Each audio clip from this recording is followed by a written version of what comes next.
একটা বাচ্চা যখন ছোট থাকে তাকে সম্পূর্ণভাবে লালন পালন করে বড় করে তোলার পুরো দায়িত্বটা থাকে একটা মা বাবার ওপর। কিন্তু একটা সন্তান যখন বড় হয়ে যায় তখন সে নিজের ডিসিশন নিতে শিখে যায় যে কোন দিকটা বেছে নিলে আমার ঠিক হবে আর কোন দিকটা বেছে নিলে আমার ভুল হবে। তা বলে কি আমরা গার্জেনরা যারা বাবা মা যতই ছেলে মেয়ে বড় হয়ে যাক না কেন তাদেরকে কি আমরা একেবারের জন্য নিজস্ব ডিসিশনের ওপর ছেড়ে দিই যে তোর যেটা ভালো তোর যেটা খারাপ লাগছে তুই সেটা কর? তাদের উপর কি বাবা মার কি কোনো রকম কোনো কিছু বলার কোনো রাইট থাকে না বন্ধুরা? না, থাকে। তো হ্যালো গাইজ বন্ধুরা, তোমরা কেমন আছো? আশা করছি খুব ভালো আছো আর আমিও খুব ভালো আছি। হ্যাশট্যাগ পায়েল পরিবারের নতুন একটা ভিডিওয় তোমাদেরকে অনেক অনেক স্বাগত জানাচ্ছি। কেন এই কথাগুলো বললাম তার কথার অ্যান্সার তো পুরো ভিডিওটা জুড়েই তোমরা পাবে। তো কাকে নিয়ে ভিডিওটা করছি? রিনাকে নিয়ে এবং আমাদের সন্দীপ দাকে নিয়ে ভিডিওটা করছি। এবং এই ভিডিওতে আমি তোমাদেরকে প্রমাণ দেব যে দাঁত ফোগলার সাথে রিনার সম্পর্ক কিন্তু পুরোপুরি ভাঙন ধরে গেছে, বলা চলে ভেঙেই গেছে। প্রমাণ তোমাদেরকে দেব। তো প্রমাণ দেওয়ার আগে পুরো ভিডিওটা নো স্কিপ করে তোমরা প্লিজ পুরো ভিডিওটা দেখো এবং কেমন লাগলো আমার ভিডিও থেকে অবশ্যই কিন্তু একটা লাইক কমেন্ট করে আমাকে জানিও। দেখো, রিনা যখন একটা সংসারে যুক্ত ছিল, অল্প বয়সে যদিও সেই সংসারটা করে ফেলেছিল, সেখানে সে তো নিজের মাতব্বরিতে কখনো সেই বিয়েটা করতে যায়নি। বাবা মা ভালো বুঝেছিল তাই সেই বিয়েটা দিয়েছিল। এবং সেই বিয়েটা কেন এত ছোট বয়সে দিয়েছিল তার কারণ সব থেকে ভালো কিন্তু রিনার বাবা মাই জানতে পারবে। তবে হ্যাঁ, আমরা কানাঘুষো যেটুকুনি জানতে পেরেছিলাম যে রিনার নাকি এই দাঁত ফোগলার সাথে বিয়ের আগেও একটা সম্পর্ক ছিল, সেই কারণেই নাকি তাড়াহুড়ো করে অল্প বয়সে এই বিয়েটা। তো দেখো, যে কোনো ছেলেই বলো মেয়েই বলো, বিয়ের আগে সম্পর্ক থাকতেই পারে। সেখানে কোনো বাবা মার মত বা কোনো বাবা মার অমত এটাও কিন্তু হতেই পারে। সেখানে রিনার বাবা মার সেই ছেলেকে ভালো লাগেনি, মানে এই দাঁত ফোগলাকে তখন ভালো লাগেনি, তাই বিয়ে দেয়নি। কিন্তু আমার কথা হলো যে যেই ছেলেকে দেখে তোমরা বিয়ে দিলে সেই ছেলেটার আমি যদি 4.5 বছরও ধরি, কারণ 5 বছর পর যদি ও ছেলে চলে আসে 4.5 বছরও ধরি, সেই 4.5 বছরে একটি দিনও আমরা ভিডিও কোনো ক্ষেত্রে বা এদিকে আমাদের রিনার মাও যথারীতি ইনস্টাগ্রাম আছে, রিনার বাবারও আছে, সেখানে কোনো জায়গায় কোনো রকম একটু আধটু পোস্ট কিন্তু আমরা কোথা থেকেও দেখতে বা কানাঘুষো শুনতে পাইনি যে তার মেয়ে ওখানে অত্যাচারিত, তার শ্বশুরবাড়িতে অত্যাচারিত বা ওইখানে মানে খেতে পড়তে শুতে সমস্ত টাইমে নাকি তার প্রবলেম হয়, তার বাধা হয়, এরকম কিন্তু আমরা কোথা থেকেও জানতে পাইনি। কখন আমরা এই এত কিছু কালিমা দীপ দাদাভাইয়ের দিকে এবং তার ফ্যামিলির দিকে ছুড়ে দিল এই রিনা, যখন কিনা এই রিনা ওই শ্বশুরবাড়িতে থেকে একটা থার্ড পার্সন মানুষের সাথে পরকীয়ায় লিপ্ত হয়।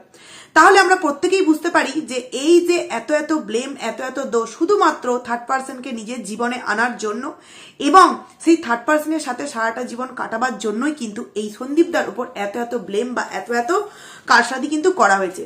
সেখানে বলতে বাধ্য হচ্ছি যে সত্যিই রিনা অল্প বয়সে অনেক বড় একটা ভুল করে ফেলেছে। এটাকে ভুল বলা চলে না, তবু আমি কেন ভুল বললাম, যে তার একটা যে কালকে জিনিস দেখলাম যেটা দেখে সত্যি খুব খারাপ লাগছিল। যদিও তার থেকে খুব একটা বড় আমি নয়, তবুও সে আমার থেকে কিছু তো ছোট, তো সেই হিসেবেই একটু খারাপ লাগছিল যে না, মেয়েটা এই বয়সেই এত বড় একটা ভুল ডিসিশন নিয়ে ফেলো যার জন্য তার সারাটা জীবন কিন্তু নষ্ট হয়ে গেল। দেখো, কোনো দিক দিয়ে কি ও সুখী হতে পারলো না। আমি কিন্তু ম্যান্ডির ক্ষেত্রেও এই কথাই বলেছিলাম যে আজকে তো বুঝতে পারছে না, কিছুদিন পর ও নিজে রিয়েলাইজ করবে যে ও কত বড় ভুল করেছে। এইবার দেখো, ম্যান্ডির যে ঘটনাটা ঘটেছিল সেখানে কিন্তু এই থার্ড পার্সন ব্যক্তি মানে রাহুল যে ছিল, সে কিন্তু অ্যাকচুয়ালি ম্যান্ডিকে সত্যিকারের হয়তো ভালোবেসেছিল বা মোহেতে, যেটাই বলো, দুজন মানে অল্প বয়সে। কিন্তু এখানে রিনার সাথে দাঁত ফোগলা যেটা করেছে সেটা কিন্তু একটা প্ল্যান মাফিক, মানে রিনাকে ফাঁসাবে বলে কিন্তু এই জিনিসটা করা হয়েছে। নাহলে একটা কথা ভাবো তোমরা, কেউ যদি কাউকে সত্যিকারই ভালোবাসে, সেই মেয়ের পক্ষ থেকে ছেলের পক্ষ কি বলো, ছেলের পক্ষ থেকে মেয়ের পক্ষ কি বলো, কেউ যদি সত্যি অ্যাকচুয়ালি মন থেকে ভালোবাসে সে তো জানবে যে এ তো আমারই হবে বা এ আমার কাছে আসার জন্য এত কিছু করছে। তাহলে এই যে নোংরামো, যে সেক্সুয়াল যে চ্যাটিংগুলো করেছিল, এমনকি অনেক কিছু জিনিস আদান প্রদান করেছিল যেগুলো এখনো পর্যন্ত আমরা সোশ্যাল মিডিয়ায় দেখতে পাইনি, কিন্তু হ্যাঁ অবভিয়াসলি সেইগুলো আদান প্রদান হয়েছিল, সেগুলো না দেখানোই ভালো। তো সেগুলো তো হয়েছিল, সেইগুলো এখনো পর্যন্ত কিন্তু দাঁত ফোগলার কাছে একদম গচ্ছিত করে সুরক্ষিত করে কিন্তু রাখা আছে। তো এই যে আদান প্রদান নোংরামো জিনিস, এইগুলো কেন করা হয়েছিল? আমি যদি রিনার অল্প বয়স ধরেও থাকি তাহলে দাঁত ফোগলার তরফ থেকে কেন করা হয়েছিল? কারণ সে খুব ভালো করে জানতো, আর সে কিন্তু একটা মেয়ে সে সন্তুষ্ট নয়। তোমরা আশা করছি জানতেই পেরে গেছো আরুষ ভাইয়ের ভিডিও থেকে, অনেক অনেক মেয়ে তার জীবনে আসে এবং বেশি দিন না যেতেই তাকে আবার ছাটিয়ে দেয় এই দাঁত ফোগলা। সেখানে রিনাকে ধরে রাখার একটাই কারণ হচ্ছে যে সে একটা বিশাল বড় ব্লগার এবং মান্থলি অনেক টাকা ইনকাম করে, এবং তাকে যদি একবার ফাঁসানো যায় তাহলে তাকে আর কে দেখে। সেই কারণে কিন্তু ইচ্ছা করে রিনাকে ওই সমস্ত সেক্সুয়াল জিনিসগুলো চেয়েছিল, আর রিনা ভুলবশত সেগুলো দিয়ে ফেলেছিল। ভুলবশত বারবার আমি মুখ দিয়ে বলছি, কিন্তু ও ভুল নয়, এটা ওর একটা নোংরামো, এটার একটা নোংরামো। কিন্তু ওই যে বলছি, কোথাও না কোথাও কালকের ওই একটা জিনিস দেখে সত্যিই খুব খারাপ লাগছে। সেখানে একটা বয়ফ্রেন্ড যদি একটা গার্লফ্রেন্ডকে সত্যি খুব ভালোবাসবে, তাহলে সে কি কখনো বিয়ের আগে এই জিনিসগুলো তার গার্লফ্রেন্ডের কাছ থেকে চাইতে পারবে? নাকি এই দাঁত ফোগলা রিনার মধ্যে শুধু একটা মানে লাভ ম্যারেজ বলো বা লাভ এদের দুজনকার মধ্যেই হয়েছে, আদার্স পৃথিবীতে যত মানুষ আছে তাদের মধ্যে কারোর লাভ ম্যারেজ হয়নি বা কেউ কাউকে ভালোবাসেনি? তাহলে কি প্রত্যেকে এইরকম জিনিস আদান প্রদান করে? যারা এই জিনিসগুলো বিয়ের আগেই আদান প্রদান করে, তাদের অ্যাকচুয়াল মোটিভটাই হয় ওই জিনিসটাকে উদ্দেশ্য সাধনের জন্য, এবং সেটাও বিয়ের আগে। সেই জিনিসগুলোতে, সেই সম্পর্কগুলো কিন্তু কখনোই বিয়ে অবধি পৌঁছায় না। কারণ যদি বিয়ের আগে সমস্ত কিছু আমাদের মানে কি বলবো, ইচ্ছা অনিচ্ছা একে অপরের প্রতি সমস্ত চাহিদা পূরণ হয়ে যায়, তাহলে বিয়ের পর আমরা অ্যাকচুয়ালি করবো তো করবোটা কি, তাই না? মানুষের যে এই যে দেখাশোনা করে বিয়ে, এই বিয়ের মধ্যেও দেখবে একটা ভয় থাকে, একটা অজানা পরিবারকে আমরা মানে কিছুদিনের মধ্যে চিনে নিই, জেনে নিই, ভালোবেসে নিই। এই যে বিষয়গুলো, এগুলোও তো একটা বিষয়, নাকি এমনি এমনি সমস্ত কিছু হয়ে যায় বলো তো? সেখানে রিনা কিন্তু আজকে আফসোস করছে। কেন আফসোস করছে তোমরা অনেকেই হয়তো দেখে নিয়েছো, তবুও আমার মনে হলো, যেহেতু আমি এই বিষয়টা নিয়ে ভিডিও দিইনি, আমার মনে হলো এই বিষয়টা নিয়ে তোমাদের সামনে একটা ভিডিও দিই। এই সমস্ত কথাগুলো বললাম বলে প্লিজ কেউ কিছু মনে করো না, কারণ এই কথাগুলো না ক্লিয়ার করে বললে কিছুই তো বলা যাবে না, তাই না? তো কথার ওপর কেবল কথা শিলিং ছুতে চাই, নিজের মুখের আয়না দোল লাগছে অসহায়, তুমি অন্য কারো ছন্দে বেঁধো গান, তুমি অন্য কারো সঙ্গে বেঁধো ঘর। এই যে একটা গান, এই গানটা মানুষ কখন শেয়ার করে একবার জাস্ট ভাবো তোমরা। দুদিন আগে তার লাস্ট ইনস্টাগ্রামের রিল, মানে এই যে তোমাদের সামনে আমি গানটা শোনালাম, একটা পিক আমি পাশে দিয়ে দেবো, কিন্তু ওটা আমি আমার ভিডিওতে দিলাম না, দেওয়াটা ঠিক বলে মনে করলাম না। সেখানে লাস্ট ইনস্টাগ্রামের রিলস কি বন্ধুরা, খুব সুন্দর একটা ডান পিটে ডান্স, মানে লোককে আঙুল দেখিয়ে একটা নাচ মানে রিনা করেছিল। সেখানে আবারও সেই ইনস্টাগ্রামই এই গানটা নিয়ে একটা মুখ, যেখানে কিনা আলো আবছার একটা আলো আধারির একটা খেলা, সেই রকম একটা ছবির ওপর এই গানটা ঠিক কতটা কষ্ট পেলে বা কষ্টে থাকলে এই ধরনের গানটা শেয়ার করা যায় বন্ধুরা। আর এই ধরনের গানগুলো কিন্তু নর্মালভাবে কোনো ছবির সাথে আমরা সচরাচর দিই না। যখন আমাদের মধ্যে খুব খুব খুব কষ্ট জমাট বেঁধে, তখনই কিন্তু আমরা এই ধরনের গানগুলো শেয়ার করি। সব থেকে অদ্ভুত লাগলো, আজকে তো কই, আজকে তার বাবা, আজকে তার মা তাকে প্রশ্ন করলো না তো রিনাকে, যে তুই তো সুখের জন্য ওই বাড়ি থেকে এই বাড়ি চলে এলি, তুই একজনকার হাত ধরে ওই বাড়ি থেকে এই বাড়ি চলে এলি, তাহলে আজকে কেন এই সমস্ত গান তুই শেয়ার করছিস? তুই কি সুখী নেই? যে মা বাবা মেয়ের সিদ্ধান্তকে শেষ সিদ্ধান্ত বলে রিকভারি পর্যন্ত, মানে মাল রিকভারি পর্যন্ত করে নিল, না হলে সম্পর্কটা হয়তো এত তাড়াতাড়ি মানে শেষ হয়ে যেত না। সন্দীপদার সাথে রিনার সম্পর্কটা, আজকে রিনাকে এই জিনিসটা হয়তো ফেস করতে হতো না। সত্যিই খুব কষ্ট লাগছিল। এবং কেন তোমাদেরকে ভিডিওর প্রথমেই বললাম যে রিনার সাথে এই দাঁত ফোগলার সম্পর্ক ভেঙে গেছে। হ্যাঁ, তোমরা বলতে পারো যে না ভাঙেনি, তাদেরকে দুজনকে একসাথে গাড়িতে দেখা গেছে। দেখো বন্ধুরা, গাড়িতে কিন্তু অনেক জায়গাতেই দেখা যাচ্ছে, কিন্তু সেটা রিনার ইচ্ছাই নয়। রিনা চাইছে না এই দাঁত ফোগলার সাথে আর সম্পর্কটা তৈরি করতে বা রাখতে, কিন্তু তার মানে কি বলবো, এমন একটা অস্ত্র দিয়ে রেখেছে এই দাঁত ফোগলার কাছে, যেটা দেখালে কিনা রিনা নিজেকে কি বলবো একদম এটা করে দিতেও হয়তো বাধ্য হবে। সেই কারণে এখন ওই দাঁত ফোগলা যেভাবে নাচাচ্ছে সেইভাবে কিন্তু এই রিনা নাচতে বাধ্য। তার ইচ্ছা না থাকলেও তাকে এই জিনিসগুলো কিন্তু করতে হবে। তার যথাযথ প্রমাণ কিন্তু এই গানটা, এবং সব থেকে বড় প্রমাণ যে তাদের দুজনকার মধ্যে সম্পর্কটা সেইভাবে নেই। তার কমেন্ট সেকশনে অনেকে কমেন্ট করেছে যে তোমার আজকের এই দুর্দশার জন্য তুমি নিজে দায়ী, সে বা অনেকে এরকম কমেন্ট করেছে যে তোমার এই তো সবে শুরু হয়েছে, আরো অনেক দিন তোমার জন্য পড়ে আছে, এরকম এক্সেট্রা অনেক কমেন্ট এসছে। তো সেখানে আমি জাস্ট অদ্ভুত হয়ে গেলাম, সেখানে দেখলাম এই দাঁত ফোগলাও কিন্তু একটা মানে আশ্চর্য হয়ে গেলাম, দাঁত ফোগলাও কিন্তু একটা কমেন্ট করেছে, এবং সেই কমেন্ট মানে একজন কমেন্টস করেছে যে দাঁত ফোগলার নাম নিয়ে যে যার এতে গেলে সে কি তোমায় ছেড়ে পালিয়ে গেছে, এরকম কিছু একটা কমেন্ট করেছে। সেখানে এই দাঁত ফোগলা স্টিকার দিয়েছে দুটো, মানে করে মানে তাকিয়েছে, দুটো স্টিকার দিয়েছে।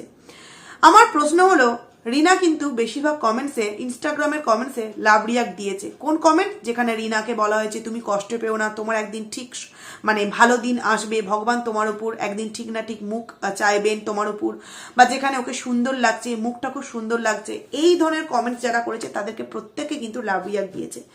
কিন্তু আমার কাছে প্রশ্ন হলো, আমি যার জন্য আজকে এত বড় একটা স্যাক্রিফাইস করলাম, নিজের সন্তান, নিজের স্বামী, নিজের শ্বশুর শাশুড়ি, নিজের যে একটা পরিচয় যেখান থেকে আমি করেছি, সেই সমস্ত কিছু ত্যাগ করে আমি যেই মানুষটার হাত ধরে চলে এলাম, সেই মানুষটা যখন আমার কমেন্ট সেকশনে এসে যখন সেই মানুষটাকে নিয়ে কেউ বাজে কমেন্ট করেছে, এবং সেই বাজে কমেন্টের নিচে নিজে মানে রিনা নিজে কোনো রিপ্লাই না দিয়ে তার মানে তার বয়ফ্রেন্ড সেই রিপ্লাইটা দিয়েছে, সেই রিপ্লাইয়ের নিচে কিন্তু কোনো রকম কোনো প্রতিবাদের ছোঁয়া পর্যন্ত নেই যে কেন তুমি ওকে নিয়ে এরকম বলছো কেন? আমি কি কখনো বলেছি যে ও আমাকে ছেড়ে চলে গেছে বা ও আমাকে কষ্ট দিয়েছে? যেমনটি কমিউনিটি পোস্টেও জানিয়েছিল যে হ্যাঁ ও আমার সাথেও ছিল আগে, ও এখনো আছে, ও ভবিষ্যতেও থাকবে। তাহলে আজকের কমেন্টসের নিচে যেখানে ভিউয়ার্স কমেন্ট করেছে এবং সব থেকে প্রথমেই এই কমেন্টটা আছে, তখন রিনা কোনো সেই কমেন্টে রিপ্লাই দিল না বা লাভ রিয়াক্ট দিল না, কারণ সে বুঝতে পেরেছে যে প্রত্যেকটা ভিউয়ার্স যেভাবে তাকে বুঝিয়েছিল, বা যে সমস্ত কন্ট্রোভার্সি ক্রিয়েটার একমাত্র শুধু দালালকে বাদ দিয়ে যে সমস্ত কন্ট্রোভার্সি ক্রিয়েটার তাকে বুঝিয়েছিল, তাকে নিয়ে নেগেটিভ ভিডিও করে যে তুমি আর যাই করো ওই দাঁত ফোগলাকে নিজের জীবনে মানে স্থান দিও না, সেই মানুষটাকে ভালোবেসে সেই মানুষটার মুহে পড়ে আজকের জীবনের চরম দুর্দশাপূর্ণ দিন কাটাচ্ছে কিন্তু এই রিনা। একবার ভেবে দেখো না, এই যে তার দিদা গত হয়েছে, সেই অবস্থাতেও একটা কষ্ট আছে মনের মধ্যে, কিন্তু এই যে কষ্টটা, এই কষ্টটা কিন্তু ওই কষ্ট নয়। তার কারণ তোমরা আজকের ভিডিও দেখলেই বুঝতে পারবে, সেটা নিয়েও আমি পরবর্তী ভিডিও নিয়ে আসছি। তো এই যে একটা কষ্ট, এই যে একটা গান, সেখানে দাঁত ফোগলার কমেন্ট করা, সেখানে রিনা কোনো প্রতিবাদই করলো না যে না এই ও আমার সাথে আছে, এটা আমার অন্যরকম কষ্ট বা আদার্স কিছুই বললো না। তার মানেই ভাবো বন্ধুরা, যেই মেয়েটা এত সহজে একটা ছেলের নামে মানে ট্যাগ লাগিয়ে দিল যে সে নাকি তার উপর অত্যাচার করেছে, মেরেছে, ধরেছে, তিনবার এটা করার চেষ্টা করেছে, তার মা নাকি অপর কোনো ছেলের সাথে পরকিয়া করে, মানে সন্দীপদার মা, তার মা নাকি রিনাকে মারতে গেছে, অনেক কিছু মানে এক্সেট্রা অনেক কিছু অপবাদ দিয়ে দিল। সেখানে আজকে বলতে বাধ্য হচ্ছি, যেই মানুষটার জন্য ছেড়ে ছুড়ে সমস্ত কিছু ত্যাগ দিয়ে চলে গেলে, সেই মানুষটা যখন তোমার কমেন্ট সেকশনে তোমার ভিউয়ার্সরা তোমাকে সেই ছেলেটাকে নিয়ে বাজে কমেন্ট বলছে, তোমার কোনো সেইখানে রিপ্লাই দেওয়ার প্রয়োজন মনে হচ্ছে না যে না আমার বয়ফ্রেন্ড বা ভবিষ্যৎ হাজবেন্ড যে তাকে নিয়ে বলছে আমি সেখানে প্রতিবাদ করি, সেটা না করে লাভ রিয়াক্ট সেখানে না দিয়ে বেরিয়ে যাচ্ছে। সেখানে কে প্রতিবাদ করতে আসছে? সেই ছেলেটা। মানে সেই ছেলেটা এখন কতটা একে একটা ঘেরা জালের মধ্যে মানে আটকাপড়ন করে ফেলেছে, বুঝতে পারছো বন্ধুরা? আশা করছি বুঝতে পারছো মানে রিনার অবস্থা এখন ঠিক কিরকম অবস্থা। থেকে বড় ভুল রিনা কি করে ফেলেছিল জানো? এই দালালকে এমন কিছু কথা বলে ফেলেছে যেগুলোর জন্য রিনাকে সারা জীবন পস্তাতে হবে। এই যে একটা কথা তোমরা ভেবে দেখো, যেটা কোনোদিনই সম্ভব নয়, যে ফুলসজ্জার সময় রিনা নাকি শরীর প্রবলেম হয়েছিল, অসুস্থ ছিল, কারণ প্রত্যেকটা মেয়েরই হয় সারাদিন উপোস টুপোস থাকার কারণে। তো দীপদাদাভাইকে নাকি সেই দিন মানে বারণ করেছিল যে থাক পরে, তো সেই বিষয়টাকে জন্য নাকি শাস্তি দিয়েছিল 1 বছর দীপদাদাভাই। এটা কি কখনো সম্ভব? আর এটাই এই বিষয়টা শুধুমাত্র কি এই দালালকে রিনা বললো? না, হতে পারে না যে ভঙ্গি মানে সঙ্গীকে এই কথাটা রিনা বলেনি। আর যদি এই কথাটা বলতো, সঙ্গী কিন্তু তার ভিডিওতে বা সেই কল রেকর্ডিংও কিন্তু আমরা শুনতে পেতাম। এরকম কিন্তু আমরা কিচ্ছু শুনতে পাইনি, মানে এই কথাটাও কিন্তু বানানো কথা ছিল। তার মানে এই যে এত অজস্র কথা একটা নির্দোষ পরিবার, তার নির্দোষ ব্যক্তির নামে একের পর এক লাগিয়ে গিয়েছিল, মানে রিনা নিজেও প্লাস দালাল ফিট করে, সেখানে সেই মানুষটার কতটা কষ্ট হয়েছিল, বা বিনা কারণে তাকে যে এই যে কোর্ট কাচারি ছোটা ছুটি এত যে কষ্ট, এই যে জিনিসগুলো তাকে এত দিন ধরে সহ্য করতে হলো, তার জন্য তো রিনার এই যে এখন করুণ কাহিনী, সত্যিই হয়তো একদিকে কষ্ট লাগে, কিন্তু আবার একদিকে দেখে কিছু হলেও একটু হলেও মনে হয় যে না, সন্দীপদা যে সঠিক, বা সন্দীপদাকে নিয়ে মানে সঠিক ভিডিও যে আমরা করেছি তার জলদান্ত প্রমাণ রিনার আজকের এই ভিডিও, মানে ভিডিও ক্লিপ। যেটা কিনা আমরা ইনস্টাগ্রামে দেখতে পেলাম। নাহলে হঠাৎ করে এই সময় এই ধরনের ভিডিও ক্লিপ ইনস্টাগ্রামে শেয়ার করার কি কোনো রকম কোনো মানে হয়? দেখো কতটাই কষ্টে আছে, কতটাই আনন্দে আছে। যদি সত্যি এই গানটাকে নর্মালভাবে দিত তাহলে ও কিন্তু নিজে ভিডিওটা বানাতো, শুধু একটা ছবি দিয়ে কিন্তু এই ভিডিওটাকে শেয়ার করে দিত না। তার মানে ও কতটা খারাপ পরিস্থিতিতে থাকলে এই জিনিসগুলো আমাদের সামনে শেয়ার করতে পারে বন্ধুরা। কতটা মিল বলতে বাধ্য হচ্ছি। এদিকে সন্দীপ দারও দিদা মারা গেল, আর এদিকে রিনারও দিদা মারা গেল। এই দুটো দিক দিয়ে কিন্তু এদের মধ্যে খুব মিল আছে, কিন্তু কিছু কিছু দিক দিয়ে এদের মধ্যে এতটাই অমিল আছে যার জন্য দুজনাকে তো অনেক কষ্ট দিলই, সেখানে ছোট্ট বাচ্চাটা কিন্তু সব থেকে বেশি কষ্ট পাচ্ছে। কোথাও না কোথাও রিনা আজকে উপলব্ধি করতে পারছে যে না, আমার এই যে জগৎ, এই জগৎটা আমার জন্য ঠিক না। আমার সন্তান, আমার ফ্যামিলি, আমার পরিবার, এটাই কিন্তু আমার আসল জগৎ। এই জগৎটা আমি মোহে পড়ে বেছে নিয়েছিলাম, যেটা কিনা আমার কখনোই জীবনটাকে সুখী করতে পারে না। তো আজকে আমি বলতে বাধ্য হচ্ছি রিনার বাবা মাকে যে যেই ডিসিশন মেয়ে নিয়েছিল এবং তাইতে সন্দীপদের ওপর নানান রকম ব্লেম যে তোমরা দিয়েছিলে, আজকে দেখো মেয়ের অবস্থা। মেয়ের পাশে মেয়ের মা, বাবা, দাদা, বৌদি সবাই আছে, কিন্তু সেই যে সুখ স্বামীর বাড়িতে গিয়ে পেয়েছিল, সেই যে মুখের একটা উজ্জ্বল, সেই যে গ্ল্যামারাস একটা বিষয়, সেটা কি আর রিনা, আমার তো মনে হয় না কোনোদিনও আর জীবনে ফিরিয়ে আনতে পারবে। তো যাই হোক বন্ধুরা, কেমন লাগলো ভিডিওটা তোমরা অবশ্যই কমেন্টস করে জানিও। খারাপ লাগলো রিনার ভিডিওতে দেখে, তাই এই ভিডিওটা করতে বাধ্য হলাম। তো তোমরা কেমন লাগলো অবশ্যই কমেন্টস করে জানিও। খুব তাড়াতাড়ি নতুন একটা ভিডিও নিয়ে আবারও তোমাদের সাথে দেখা করছি। তো চলো।